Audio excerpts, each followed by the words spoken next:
नमस्कार दोस्तों, स्वागत है आपका स्टडी फॉर सिविल सर्विसेज में। वीडियो को पूरा देखिए। कोई भी आपका फीडबैक है, कोई सजेशन है, तुरंत वीडियो में कमेंट करके जरूर बताइए। अच्छा लगे तो वीडियो लाइक जरूर कर लीजिए और ऐसे वीडियो लगातार फ्री में पाने के लिए चैनल को तुरंत सब्सक्राइब कर लीजिए और बेल आइकन को जरूर टैप कर लीजिए ताकि आगे भी सारे वीडियो आपको मिलते रहे। यूट्यूब में फॉलो करते हैं तो प्लीज ये वाला फ्री टेलीग्राम चैनल जरूर ज्वाइन कर लीजिएगा। सारे नोटिफिकेशन, सारे अपडेट यहीं पे आते हैं, ध्यान रखिएगा। स्टडी फॉर सिविल सर्विसेज का कोई भी पेड ग्रुप अगर आपको ज्वाइन करना है तो सिर्फ 8564805309697523860455 यही नंबर है हमारे, सिर्फ जहां पे कॉल या व्हाट्सएप कर सकते हैं। इंस्टाग्राम पे हमारा पेज जरूर फॉलो कर लीजिएगा, स्टडी फॉर सिविल .सर्विसेज है।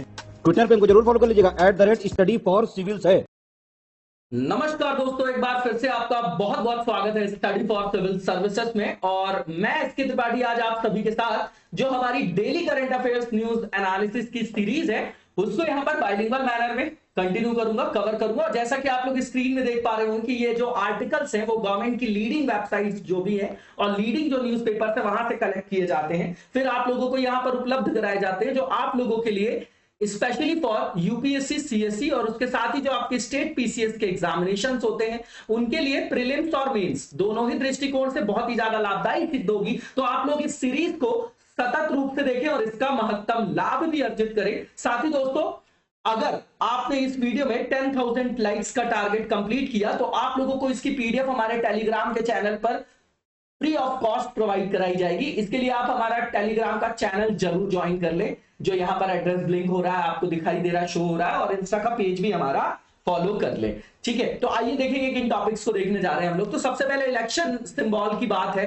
ठीक है, अभी महाराष्ट्र में आपने देखा शिवसेना में जो है विवाद हो रहा है चुनाव चिन्ह को लेके। इसके पहले आपने यूपी में भी देखा था, अक्सर ये आपका न्यूज में रहता है। तो ये सब पावर किसको दी गई है? इलेक्शन कमीशन को दी गई है ना। आप देखते हैं आर्टिकल 324, 325। तो इलेक्शन कमीशन बनाया ही इसलिए गया है क्योंकि उसको चुनाव से संदर्भित जो भी प्रक्रियाएं हैं उनको संचालित करने के लिए प्राधिकृत किया गया है। एक संवैधानिक आपका वो क्या है, इंस्टीट्यूशन है। और न्यूट्रल जो है आपका चुनाव हो, है ना, उसमें किसी तरीके का भ्रष्टाचार ना हो, ये आपका लोकतंत्र का आधारभूत स्तंभ है ना। फेयर अगर इलेक्शन ही नहीं होगा तो सरकार कैसे फेयर आएगी? तो उसके लिए एक न्यूट्रल बॉडी बनाने की भी आवश्यकता थी, है ना। तो इलेक्शन कमीशन की हमने यहां पर स्थापना कर दी और उसी को ये शक्तियां दी। तो ये इलेक्शन सिंबल के बारे में यहाँ पर चर्चा करेंगे हम। आरपीए एक्ट 1950, 1951 आप लोगों ने देखा होगा, कोर पार्ट है, जीएस पेपर 2 का पार्ट है, ये आपका पॉलिटी में रख सकते हैं इसको आप। इसके बाद नेचुरल फार्मिंग की बात करेंगे, एग्रीकल्चर और एनवायरमेंट दोनों एंगल है, पेपर 3 में रख सकते हैं आप लोग, है ना। मतलब जो हम फार्मिंग करते हैं, जैसे आप आजकल देख रहे हैं कि बहुत सारे केमिकल फर्टिलाइजर, पेस्टिसाइड्स, है ना, जो है इनका उपयोग किया जाता है। ठीक, तो इससे क्या होता है, कहीं ना कहीं सॉइल का डिग्रेडेशन होता है, बायो एक्यूमुलेशन होता है, तो वो ह्यूमन जो आपकी लाइफ है वहां भी इंटर कर जाते हैं। बहुत सारी जगह आप देख रहे होंगे कि इतने ज्यादा एक्सेस जो है आपके लेवल में जो आपके रासायनिक आयामों का उपयोग किया जा रहा है, उससे कैंसर वगैरह भी हो रहा है। पंजाब साइड आप देखेंगे तो, है ना। तो वहां पर हम नेचुरल जब फार्मिंग करेंगे तो नेचुरल इनपुट का यूज करेंगे, जैविक खाद लगाएंगे, जैविक उर्वरक का यूज करेंगे, तो उससे क्या होगा, वहां पर ये जो आपका पॉल्यूशन है, पॉल्यूशन चाहे मानव जीवन में आ रहा हो चाहे प्राकृतिक जीवन में आ रहा हो, है ना, इसको हम क्या कर सकेंगे, कम कर सकेंगे।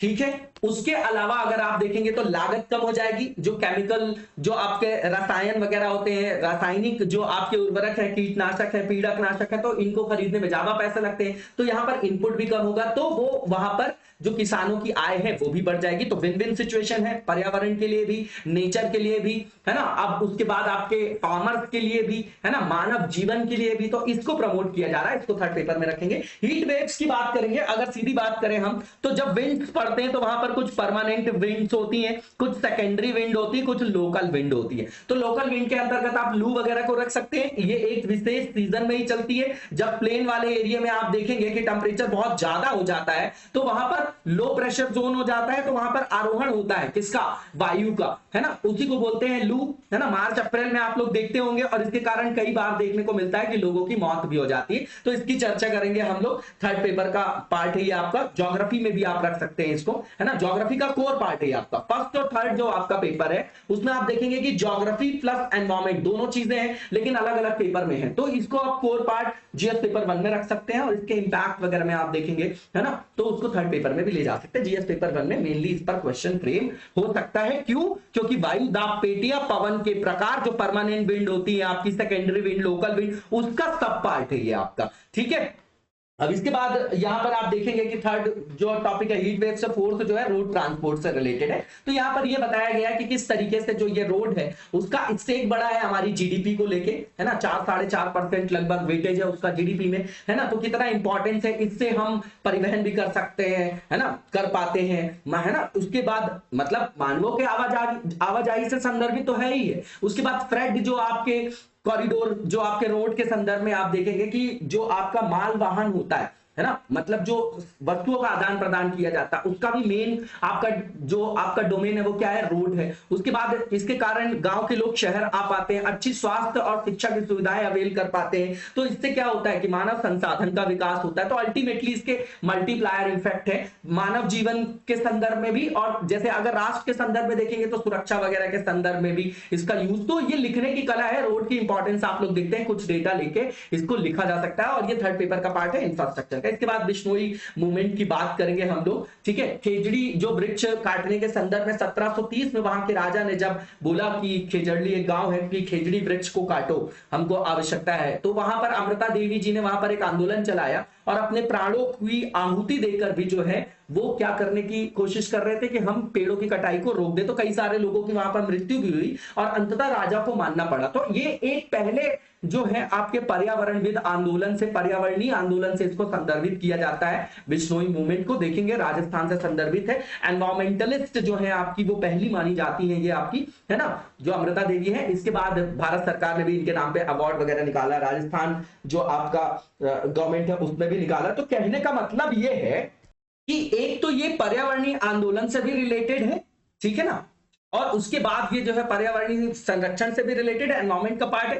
थर्ड पेपर में आप इसको रख सकते हैं। अब इसके बाद अगर हम यहां पर देखें कि पहले टॉपिक को हम डिटेल में देखेंगे यहां पर, तो सीधा सीधा ये इलेक्शन कमीशन से रिलेटेड है। इलेक्शन सिंबल की बात कर रहे हैं कि अगर दो पार्टियों के बीच में कोई मतभेद हो जाता है तो उसमें अंतिम निर्णय कौन लेगा, तो इलेक्शन कमीशन लेगा। अब ये चुनाव चिन्ह करवाता कौन होगा, देता कौन होगा, चुनाव कौन करवाता होगा, चुनाव से संदर्भित सारी गतिविधियों को कौन क्रियान्वित करता होगा, तो भैया आर्टिकल 324 देख रहे हैं आप, इलेक्शन कमीशन की वहां पर स्थापना इसीलिए किया गया। वही यहां पर बताया गया है कि जो आपका चुनाव आयोग को चुनाव चिन्ह आरक्षण और आवंटन आदेश 1968 का जो खंड 15 है उसके अंतर्गत राजनीतिक दल के आंतरिक विभाजन, अगर किसी भी पॉलिटिकल पार्टी में अगर डिस्प्यूट होता है और वहां पर क्या होता है, उनमें विभाजन वगैरह होता, तो उससे संदर्भित निर्णय लेने का भी अधिकार के लिए प्राधिकृत किया गया है इलेक्शन कमीशन ऑफ इंडिया को।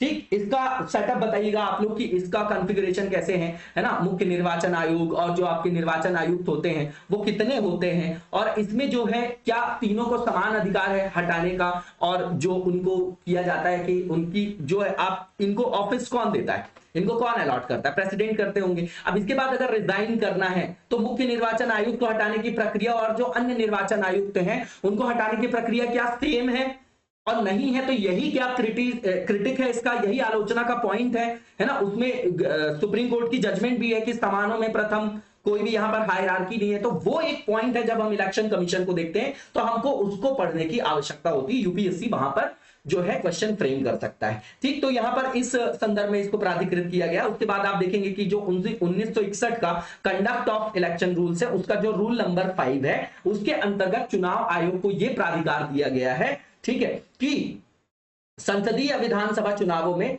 जो आपका क्या किया गया है कि जो भी चुनाव हुए होंगे, है ना, जो भी चुनाव होंगे उनको, उनके लिए जो सिंबल्स वगैरह दिए जाएंगे, स्पेसिफाई किए जाएंगे, वो कौन देगा, चुनाव आयोग देगा। अब ये सब रटने की आवश्यकता नहीं, लेकिन फिर भी हमको एक सरसरी निगाह से देख लेना चाहिए एक बार, है ना, कि जो भी चुनाव चिन्ह है उनको निर्दिष्ट करने का अधिकार दिया गया है, चाहे वो संसद में चुनाव हो चाहे विधानसभा में। ये आपका चुनाव संचालन नियम 1961 का रूल नंबर 5 है।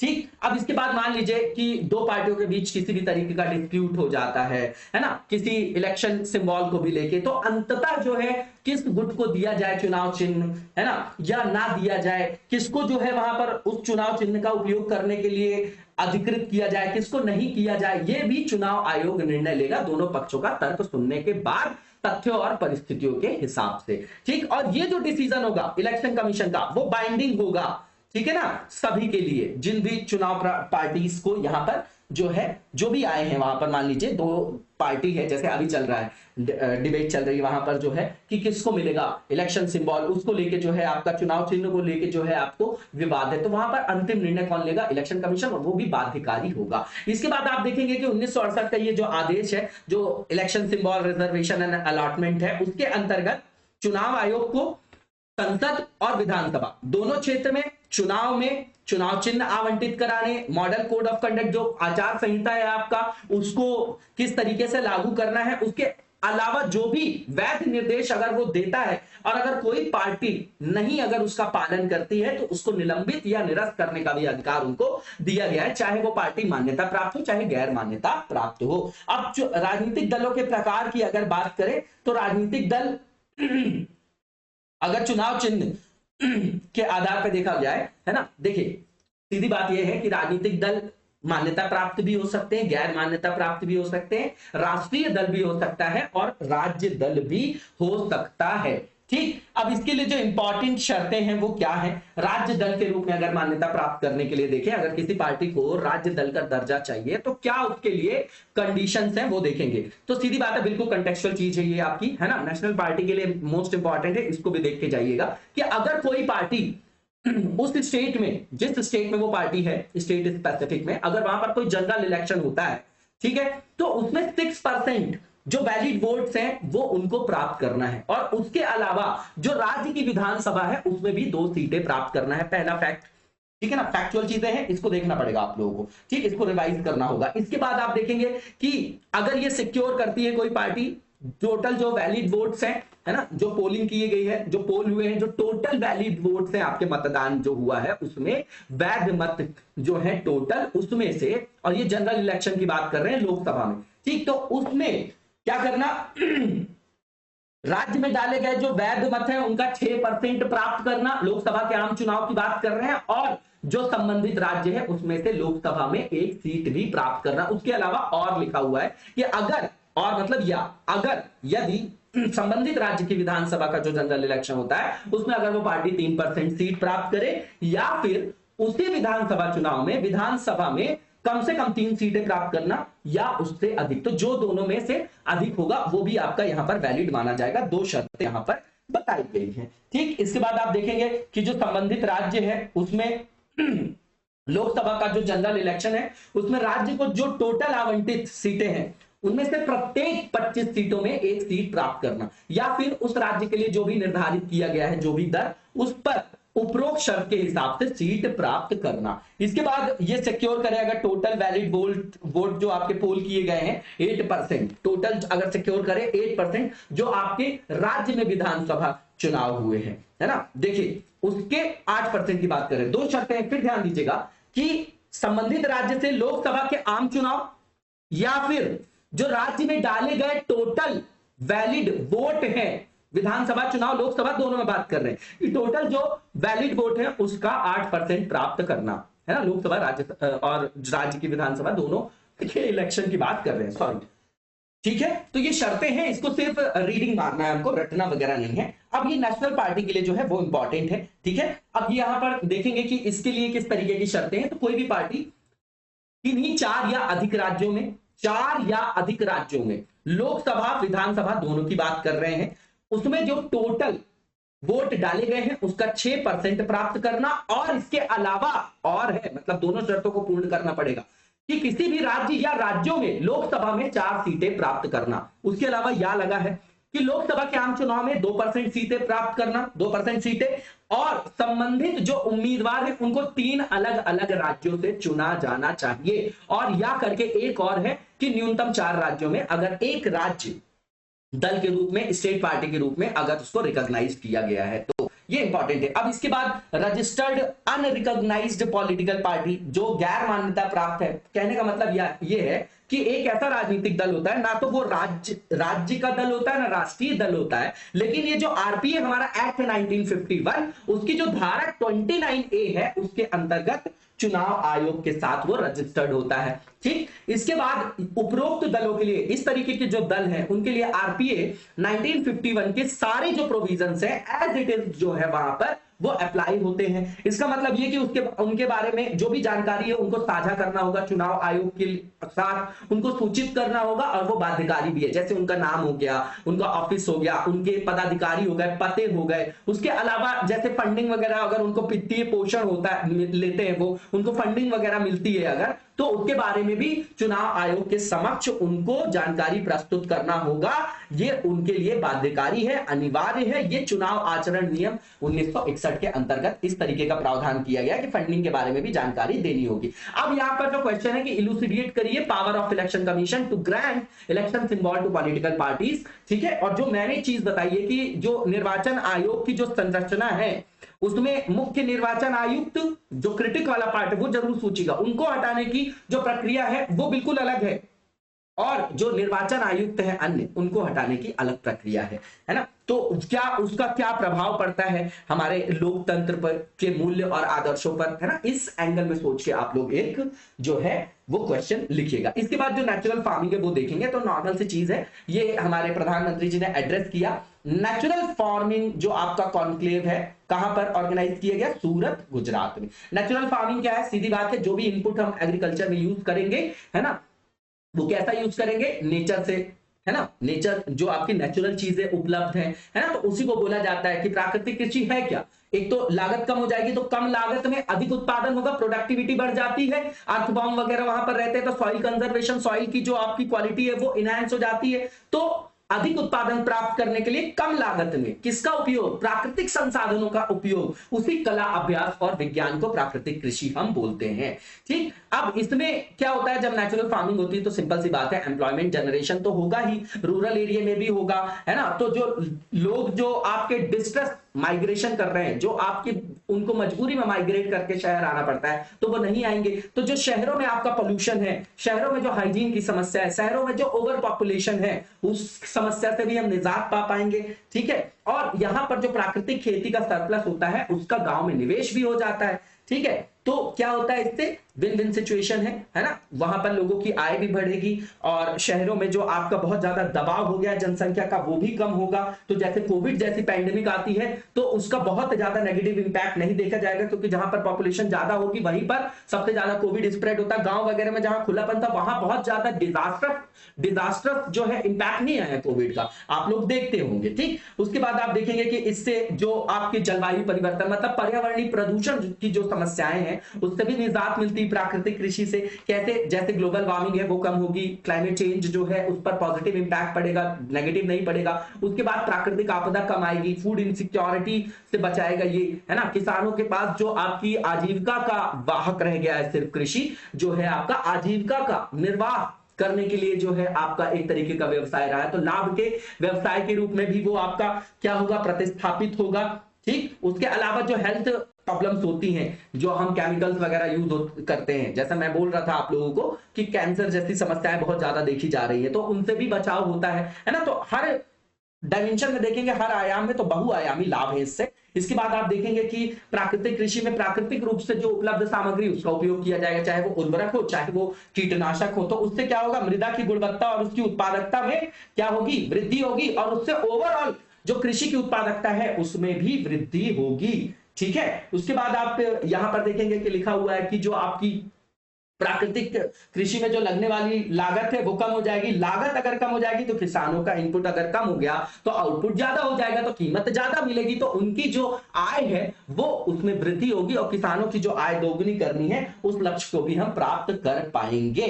ठीक है, और इसमें जो लागत लगती है वो जैविक लगती है, जैसे गोबर के मतलब गोबर का कंडा वगैरह हो गया, है ना, उन सबको यूज करते हैं यहां पर। इसका तात्कालिक प्रभाव अगर आप देखेंगे, है ना, तो क्या होगा प्राकृतिक कृषि का कि जो मृदा पारिस्थितिकी तंत्र जैसे माइक्रोब्स होते हैं, अन्य जो जीवित जीव हैं जैसे अर्थवॉर्म होते हैं, उन पर पड़ता है। और अगर वो वहां पर मृदा में विद्यमान रहते हैं तो वो मृदा के स्वास्थ्य को क्या करते हैं, उसमें उन्नयन करते हैं, मृदा की गुणवत्ता को क्या करते हैं, बढ़ाते हैं। अब कृषि प्रणाली में जब पशुधन का इंटीग्रेशन किया जाएगा तो उससे भी फायदा होगा, उससे भी पारिस्थितिकी तंत्र में संतुलन बनाए रखने में मदद मिलेगी। अब जैसे जीवामृत, बीजामृत आप देखते हैं तो ये पर्यावरणीय संदर्भ में अनुकूल है, ये जैव इनपुट है और इनको गाय के गोबर और मूत्र और अन्य प्राकृतिक उत्पादों वगैरह से तैयार किया जाता है। अब इससे क्या होगा समझिएगा कि नेचुरल फार्मिंग से एक तो आपका इकोसिस्टम जो है उस पर जो है पॉजिटिव इंपैक्ट पड़ा, मृदा का जो पारिस्थितिकी तंत्र है उसमें उन्नयन हुआ, बेहतर कृषि जैव विविधता को भी हम प्रोत्साहित कर पाए और कार्बन और नाइट्रोजन का जो आपका फुटप्रिंट है वो भी आपका जो है वो कम किया हमने, बहुत कम मात्रा में, तो पर्यावरणीय प्रदूषण नहीं किया और जल का भी तार्किक और विवेकपूर्ण उपयोग किया, उससे वाटर कंजर्वेशन भी हुआ। अब प्राकृतिक कृषि के माध्यम से यह भी होता है कि जैसे मान लीजिए कि जो मृदा संरक्षण है वो भी सुनिश्चित होगा क्योंकि जल हानि कम होती है ना। ये पोषण के लिहाज से जो एक दूसरे पर निर्भर है फसलें, उनकी कृषि में भी मदद मिलती है, ठीक है। तो उससे जो जल हानि होती है इवेपोरेशन से वो कम हो जाएगा। तो मृदा संरक्षण इसको ऐसे ही समझिएगा केवल कि जब डाइवर्सिफिकेशन करेंगे हम क्रॉप्स का, ठीक है, तो वहां पर सॉइल की क्वालिटी जो है वो डिग्रेड नहीं होगी क्योंकि अलग अलग न्यूट्रिएंट अलग अलग टाइम पे एक्सट्रैक्ट किए जाएंगे और वहां पर वाटर लॉस जो होता था अननेसेसरी वो भी कम हो जाएगा जो इवेपोरेशन के माध्यम से होता था। कुल मिला के पॉइंट्स वही है, लिखने का तरीका है। इसके बाद प्राकृतिक कृषि के संबंध में सरकार ने कौन से कदम उठाए, तो भैया सबसे पहला परंपरागत कृषि विकास स्कीम, उसके बाद नमामि गंगे प्रोजेक्ट, उसके बाद quality assurance system for certification of products of natural farming. अब यहां पर जो क्वेश्चन है बहुत अच्छा क्वेश्चन है कि प्राकृतिक कृषि जो है आधुनिक कृषि समस्याओं का रामबाण इलाज है, किसानों की आय दोगुनी करने की दिशा में ये एक निर्णायक कदम साबित हो सकता है। इस कथन पर कमेंट करना। अब आप ये बताइए कि हमारे यहाँ अभी कृषि कैसा व्यवसाय है, फार्मर्स क्यों सुसाइड कर रहे हैं, चाहे आप विदर्भ वाले एरिया में देख लीजिए, पंजाब वगैरह के भी जो फार्मर्स है उनकी भी जो प्रोडक्टिविटी उसमें भी सैचुरेशन आ गया है ना। एक ही तरीके की मोनोक्रॉपिंग करते करते वहां पर क्या होता है, सॉइल की जो फर्टिलिटी है वो कम हो जाती है, मृदा की उर्वर शक्ति वो कम हो जाती है ना, और ओवर इरिगेशन से लीचिंग वगैरह हो जाता है, कीचड़ दलदल क्षेत्र हो जाता है जो हजारों वर्षों तक भी जो है एक स्क्वायर फीट, अगर 1 सेंटीमीटर स्क्वायर फीट की बात करेंगे या सेंटीमीटर स्क्वायर में ले लीजिए आप, स्क्वायर सेंटीमीटर में जो आपकी मृदा की परत है उसको बनने में काफी समय लगता है, ठीक। तो लगातार जब हरित क्रांति की बाद से हमने रासायनिक उर्वरक और जो रासायनिक कीटनाशक है, पीड़कनाशक है, उसका उपयोग किया तो उसका ऋणात्मक प्रभाव भी देखा जा रहा है। तो उसको उस समस्या का भी निदान यहां से किया जा सकता है कि नहीं किया जा सकता, बताइए। इसके बाद जो नेक्स्ट हमारा टॉपिक है हीट वेव्स, उसको देखेंगे। तो यहां पर बोला गया है कि यहां पर फाइनेंशियल इंसेंटिव देना चाहिए ताकि इफेक्टिव जो कूलिंग प्लान है उनको अडॉप्ट कर ले इंडिया। ये न्यूज है, ये हमको सिर्फ न्यूज है, कंटेक्स्ट है। अब की पॉइंट्स देख लेते हैं। तो एक्सट्रीम हीट वेव जो है वो कब आता है बताइए। जो लू जैसी प्रचंड घटनाएं हैं वो कब आती हैं, वैश्विक तापमान बढ़ने के कारण, है ना। तो निकट भविष्य में ऐसा बोला जा रहा है कि जैसे बढ़ता जा रहा है औसत वैश्विक तापमान, उससे और भी अत्यधिक जो ये प्रचंड घटनाएं हैं लू जैसी वो सामान्य प्रकृति की मानी जाने लगेंगी, है ना। लू का मतलब क्या, प्लेन वाले एरिया में बहुत ज्यादा टेम्परेचर बढ़ जाता है और यहां पर जो है एक तरीके से टेम्परेचर बढ़ गया तो एटमॉस्फेरिक जो प्रेशर है वहां पर मूवमेंट आप देखेंगे तो ये लू के रूप में वहां पर प्रवाहित होने लगती है और इसका ऋणात्मक प्रभाव मानव जीवन के बहुआयामी क्षेत्रों पर देखा जाता है। अब यहां पर यह बताया जा रहा है कि 21वीं सदी की शुरुआत के बाद से जो टोटल एवरेज जो हमारा वर्ल्ड का एक टेम्परेचर है उसमें लगभग 1 डिग्री सेंटीग्रेड की वृद्धि हुई है ना। 1 डिग्री जो आपका सेंटीग्रेड है वो बढ़ गया, तो उसके कारण एल नीनो इफेक्ट आ गया जिसने टेम्परेचर बढ़ा दिया एशिया में, ठीक है। अब जब ह्यूमिडिटी बहुत ज्यादा होती है, हाई ह्यूमिडिटी होती है किसमें, हवा में, अगर तापमान जो है वो ज्यादा है और ह्यूमिडिटी भी है वहां पर, है ना, ठीक है। तो जलवाष्प की मात्रा को ही आर्द्रता बोलते हैं, आप लोगों को पता होगा वायु में, ठीक है, एयर पैकेट्स में जो होता है। तो अगर ह्यूमिडिटी ज्यादा होती तो आप देखते होंगे कि जीवन जो मानव जीवन वो बहुत ज्यादा दुष्कर और कठिन हो जाता है, जैसे दिल्ली वगैरह में आप देखेंगे, है ना। तो लेटेंट हीट वहां पर निकल नहीं पाती, चिपचिपा रहता है। तो वहां पर कहीं ना कहीं मानवों की जो उत्पादकता है, जो ह्यूमन रिसोर्सेज की जो उत्पादकता है उस पर ऋणात्मक प्रभाव पड़ता है और कई सारे रोग भी यहीं पर होते हैं जहां पर आर्द्रता वगैरह होती है, ठीक है। अब इसके बाद हीट वेव है क्या, तो आपको मैंने पहले ही बताया कि जो पवने हैं, एक तो कुछ स्थायी पवन होती है जिसको परमानेंट विंड बोलते हैं, है ना, उसको ग्रहीय भी बोला जाता है, वो प्राथमिक वायु दाब पेटियों से संदर्भित है। उसके बाद सेकेंडरी विंड जिसको पीरियोडिक विंड भी बोलते हैं, है ना, ये आपकी सेकेंडरी प्रेशर बेल्ट से रिलेटेड होती है। इसमें दिशा में परिवर्तन होता है दैनिक आधार पर भी और मौसमी आधार पर भी, और मौसमी आधार पर जो परिवर्तन होता है उसी को मानसून बोलते हैं। वो बेस्ट एग्जांपल है आपका। लोकल विंड्स की बात करें तो उसमें लू वगैरह आ जाती है, ठीक है ना। वही यहां पर बात बताई जा रही है कि ये जो है लू एक कैसी हवा है, तो असामान्य रूप से उच्च तापमान पर बहने वाली हवा है। सामान्य से जब तापमान अधिक होता है, इसको हमारे आईएमडी ने, मीटरोलॉजिकल डिपार्टमेंट ने यहां पर जो क्राइटेरिया भी रखा है कि किस जो है हवा के मूवमेंट को लू बोलते हैं हम लोग। और ये मैक्सिमम जो आपकी चलती है वो उत्तर पश्चिम हिस्सों में दिखाई देती है। कब? ग्रीष्म काल के दौरान दिखाई देती है। अगर महीने की बात करें तो मार्च से जून के बीच में चलती है, और कई कई जगह देखा जाता है कि जुलाई तक भी आपकी चलती रहती है। तो इसके कारण जो है शरीर पे मानव जीवन पर ऋणात्मक प्रभाव पड़ता है, कभी कभी मानवों की मृत्यु भी हो जाती है, ठीक है। और इसके कारण इन क्षेत्रों में रहने वाले जो लोग हैं उनके आम जीवन पर ऋणात्मक प्रभाव पड़ता है। अब मानक जो तय किए हैं कि लू कब बोला जाएगा, लू किसको बोला जाएगा, आईएमडी ने, वो देख लेते हैं। तो अगर हीट वेव, 3 एरिया की बात करेंगे हम, एक प्लेन, एक आपका हिली एरिया हो गया आपका, ठीक है ना, और एक आपका कैसा कॉर्नर वाला एरिया हो गया जो सी के आसपास वाला हो गया,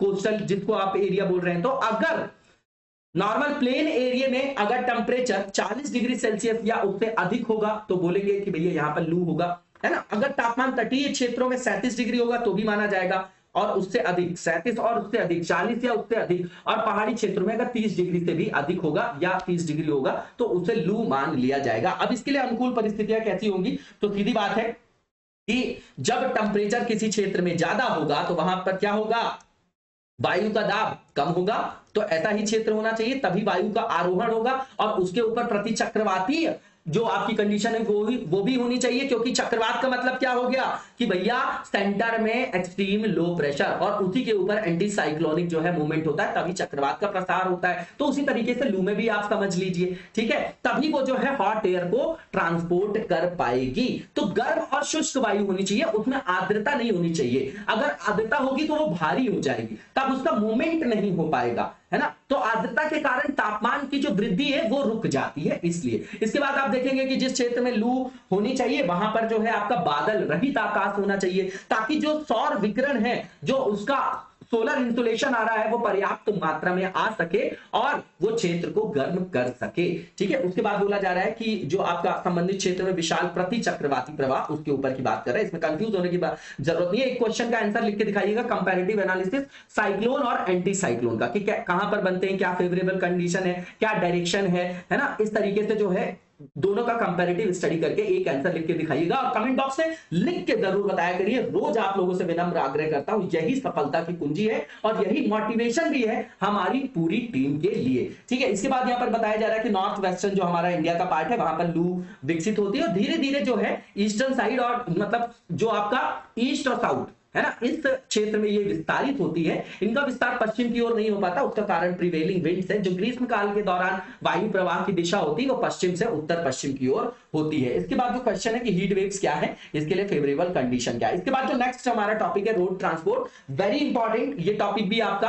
तो सीधी बात ये बोला जा रहा है कि अगर सड़क परिवहन को प्राथमिकता दिया जा रहा है ना, तो उससे एक तो लोग यात्रा जो करते हैं उसमें समय बचेगा तो कहीं ना कहीं वो उत्पादकता हो गई हमारी, आर्थिक उत्पादन को भी बढ़ाएगा, और मानव विकास जो आपका मानव संसाधन उसके भी विकास में अपनी महत्वपूर्ण भूमिका का निर्वहन करेगा। अब की डेटा यहां पर बताया जा रहा है कि रोड कितनी इंपॉर्टेंट है। तो रोड ट्रांसपोर्ट जो है आपका इमर्ज हुआ है डोमिनेंट सेगमेंट के तौर पे, जिसका शेयर जीडीपी में 4.8% है। रोड नेटवर्क की बात करें अगर, जिसके माध्यम से देश में सभी वस्तुओं का आदान प्रदान परिवहन सुनिश्चित होता है, तो भैया इसका कंट्रीब्यूशन 64.5% है। टोटल पैसेंजर जो भारत में जो आपके क्या करते हैं, ट्रैवल करते हैं, आवागमन करते हैं, उसके 90% भाग को कौन जो है वहां पर सहायक है, वहां पर तो रोड के माध्यम से करते हैं। 90% जो आपका टोटल पैसेंजर ट्रैफिक है वो ट्रैवल करता है 90%। ये इंपॉर्टेंस बता दी हम लोगों ने, ऐसे डेटा हमारे पास होना चाहिए। अब सड़कों का महत्व तो आप अपने हिसाब से यहां पर क्या कर सकते हैं, उसको लिख सकते हैं, है ना। आर्थिक आयाम पर लिख सकते हैं, सामाजिक आयाम पर लिख सकते हैं, मानव विकास के संदर्भ में लिख सकते हैं, अर्थव्यवस्था में क्या प्रभाव है, शिक्षा स्वास्थ्य की सुविधाएं, अर्बन और जो रूरल आपका माइग्रेशन है उस पर किस तरीके का इंपैक्ट डालेगा, है ना। तो ये सब चीजें तो जो सड़क की लंबाई है ना, अगर रोड की लेंथ जो है वो ज्यादा है और वो क्वालिटेटिव जो एस्पेक्ट में भी अच्छी है, तो उसका पॉजिटिव इंपैक्ट पड़ता है। लोग अर्बन टैक्स ज्यादा देते हैं, क्यों? क्योंकि वो इकोनॉमिक एक्टिविटीज को ज्यादा मोबिलाइज कर पाते हैं, ठीक है। तो उनको मोटिवेशन भी मिलता है कि वो पे करे टैक्स, और उनके अंदर कॉन्फिडेंस भी बिल्ड होता है, क्योंकि सारी सुविधाओं का उपभोग वो कम में कर पाते हैं, उनका समय भी बचता है, पैसे भी बचते हैं, और कम्युनिकेशन के लिए जो आपके डोमेन है उनसे वो कनेक्ट हो पाते हैं। इसके बाद जो ट्रांसपोर्टेशन का जो मीडियम है रोड, उसको फास्टर माना जाता है, इसमें कम समय लगता है ना। तो ये प्रोडक्टिव होता है और ये प्रमोट करता है आपकी क्या हेल्दी और प्रोडक्टिव इकोनॉमी को, ठीक है। इसके बाद रोड जो है इनहेंस करता है मोबिलिटी को। ये जो लोग आपके आइसोलेशन में या दुर्गम क्षेत्र में हैं, वो भी अब जो है अच्छी सुविधाओं को उपभोग करने के लिए जो है रोडों के माध्यम से आ सकते हैं, तो कनेक्टिविटी प्रदान करता है ना। वस्तुओं का जो आवागमन हो पाता है, तो उससे क्या होता है कि लोगों तक जो है वस्तुओं और सेवाओं की पहुंच सुनिश्चित होती है, अवेलेबिलिटी होती है। उसके बाद फार्मर्स को भी हेल्प हो जाती है कि आसपास की मंडी में जो उनका प्रोडक्ट है, चाहे वो पेरिशेबल प्रोडक्ट ही क्यों ना हो, तो वो जल्दी जो है वहां तक मंडी तक पहुंचा पाए, तो उससे वेस्टेज कम होगा, उनकी आय बढ़ेगी, ठीक है। उसके बाद आप देखेंगे कि मार्केट एक्सेस को भी ये आपका बढ़ा देता है, ठीक है। तो ये एग्रीकल्चर एक्टिविटीज को कमर्शलाइज भी करता है, और जो आपके आजीविका के अवसर हैं उनका विविधीकरण भी करता है। इसके बाद नॉन एग्रीकल्चर सेक्टर में भी ये आपकी बेटर कनेक्टिविटी के कारण जो रोजगार सृजन है वो आपका प्रोत्साहित होता है, उसको बढ़ावा मिलता है। इसके बाद जो आपका एजुकेशन, हेल्थ और फाइनेंशियल सर्विसेज है, लोग उसको एक्सेस कर पाते हैं, और अल्टीमेटली उससे कहीं ना कहीं ह्यूमन रिसोर्स डेवलपमेंट भी होता है, ठीक है। इसके बाद यहां पर जो लिखा हुआ है कि रोड सिस्टम जो है वो विलेजर्स को कांटेक्ट में लाता है, किसके? टाउन्स के। तो जो टाउन्स के आपकी अच्छी जो आपकी परफॉर्म किए जाने वाली जो आपकी कोई भी आइडियाज हैं या कोई जो सुविधा है ना, सेवाएं हैं, उनका उपभोग भी वो कर पा रहे हैं, है ना, कर पाते हैं। तो इससे जो रूरल अर्बन डिवाइड है उसको कम कर पाते हैं, है ना। तो आप देखेंगे कि रूरल अर्बन डिवाइड जो है कहीं ना कहीं इससे कम हुआ है। जो अंतराल था ग्रामीण और शहरी जीवन में, उसमें अंतर होगा, है ना। तो अंतर को वह आपका कम करेगा, और स्वास्थ्य, शिक्षा और भी जो सुविधाएं हैं उनका उपभोग उसी मानक के संदर्भ में वो भी कर पाएंगे,